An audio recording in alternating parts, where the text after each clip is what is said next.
The Poor Girl Who Melted a Billionaire's Heart. Nathaniel Hayes was the kind of man headlines were made about. Billionaire tech mogul, heir to Hayes Industries, and one of the most eligible bachelors in New York. But despite his wealth, charm, and commanding presence, Nathaniel had one flaw. He couldn't feel love the way others did. Not anymore. After a decade of building empires and collecting accolades, Nathaniel was emotionally numb. He was tired of the fake smiles and shallow relationships that came with his status. That was until he met Lila Carter, a struggling bookstore clerk with ink-stained fingers, quiet grace, and a love for forgotten poetry. Lila didn't know who he was the first time he walked into the tiny corner bookstore she worked in.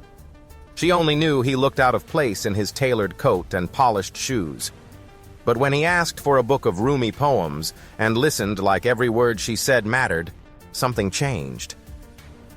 Nathaniel kept coming back.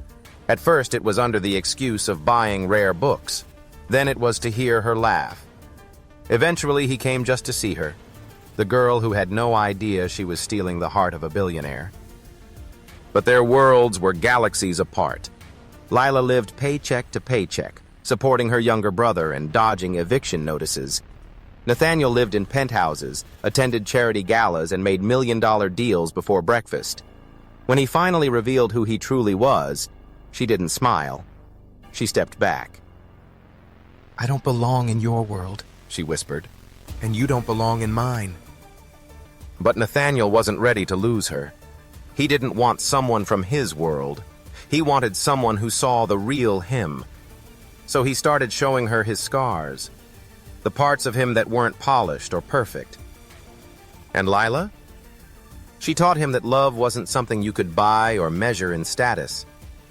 It was found in moments, in silence, in stolen smiles, in handwritten notes left in the pages of a book.